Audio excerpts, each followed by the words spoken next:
Hey guys, how are you all today? I hope you're good. Well, the law of sod means that at the end of my 2 weeks of annual leave, the sun has finally come up.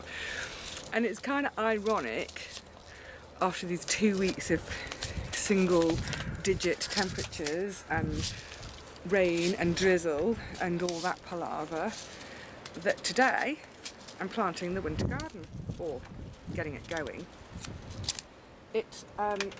It always seems a bit crazy to think about the winter at this time of year, but we need to get things going.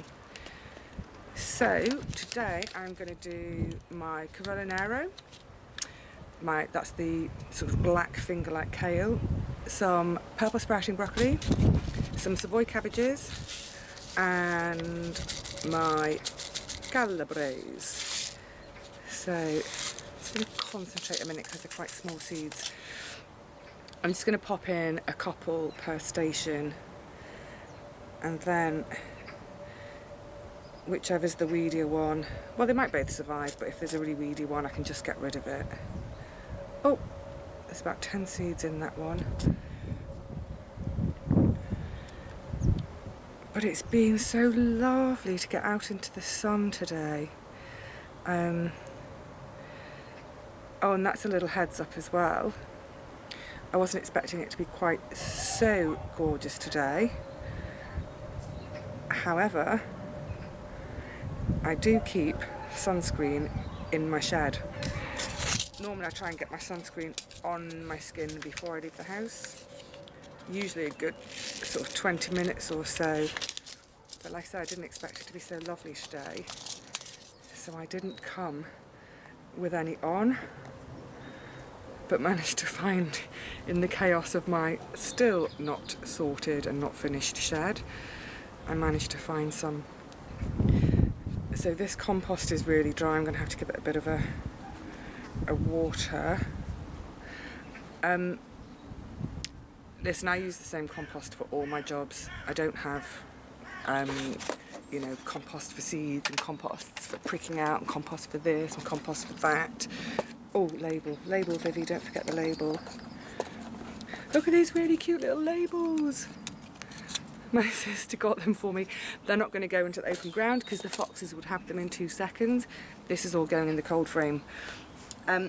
Just a word on the compost. I'm going to just see if I can tip the camera down a little bit so you can see.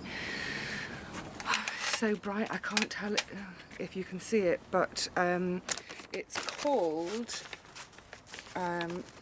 a fertile fibre veg-grow multi-purpose. I don't know how it's pronounced, but it comes from I get this from the Organic Gardening catalogue. It's basically a plant-based compost made from mostly coconut husks, I believe. The reason I'm mentioning it is that someone did ask me if there is such a thing as a vegan growing medium. Now, like I say, I don't bother with millions of different composts and fancy pants this and fancy pants the other. This is a compost I stumbled on, I don't know, 3 or 4 years ago. It isn't cheap, but for me, I like it. It's peat free. It's vegan. That's kind of by the by. I'm veggie. I'm not vegan. I do have an occasional piece of cheese, although that may change this year. Unless I can buy myself a goat and milk her. But yeah, so if you're concerned about your compost, your growing medium being vegetarian and or vegan, then this is certainly a really good option. For me, the priority with my compost is that it's peat free, because our peat bogs do a very, very important job, and we don't want to lose them just for the sake of people growing a few veggies in their back gardens. Okay, so that's the purple sprouting broccoli that's gone in.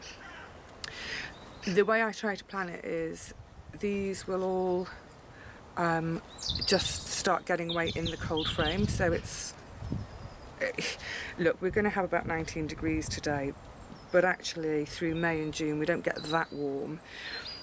If it starts to get too warm in the cold frame, I'll just put some shade on it. Apple sprouting. These will stay in the cold frame. Let's see, where are you all? Let's have a little chat. Yeah, these will stay in the cold frame right through the summer into probably about mid-July. Then, as other things start to come out of the ground, notably the onions. So as the onions are harvested, then those 2 rows, the red and the white, or not 2 rows, 2 areas, 2 beds, they will start to get filled up with the brassicas. Also, as the potatoes come out, so the first earlies, the new potatoes I mean, so hopefully they're going to be ready to harvest end of June. So that's another big space. Now, if you've got a massive allotment, if you've got a full 10 rods, you could, in theory, already have space for your winter garden. But if, like me, you're on a really tiny plot that's a half plot, you're not going to have anywhere to put them, which is why you need to have a little bit of planning at this time of year to at least get them started. There will probably come a point where I have to take them out of the cold frame because it will get too warm for them, but then I'll just keep them in these trays and I'll put some shading cloches over them, so I'll just tuck them away somewhere shady on the plot with their shady covers on to keep them a bit cool until that wonderful day in the summer when the summer harvests start to come out and the winter garden goes in. It's well worth it. It's well worth it to have fresh greens over the winter.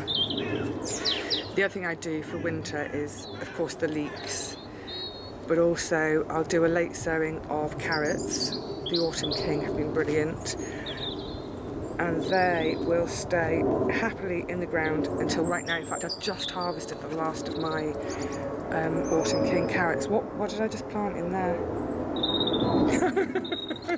Savoy.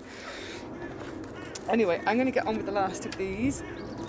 Actually, after I've done these, I will then be moving on to putting some flowers in the cold frame.